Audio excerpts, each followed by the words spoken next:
จับถูกสิได้แล้ว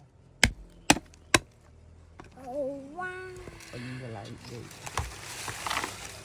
เป็นอะไรหาก้อนด้วยชอหมายครั้งตัวอะไรเงี้ยอันนั้นจะเชื่อมหมายสดมากเลยนะอันนี้ย่อยตักเลยมีเชื่อมหมายสดตรงนี้จะดำมืดเลยอยากให้ฉันมันจะแบบ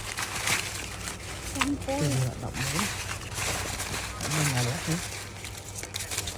เหยียดเตี้ยเอาปะแต่ก็ท่าหมาถ้าอย่างติดกับบุญเลยตรงกับท่าอย่างติด50 เหรียญอ่ะ3 เหรียญ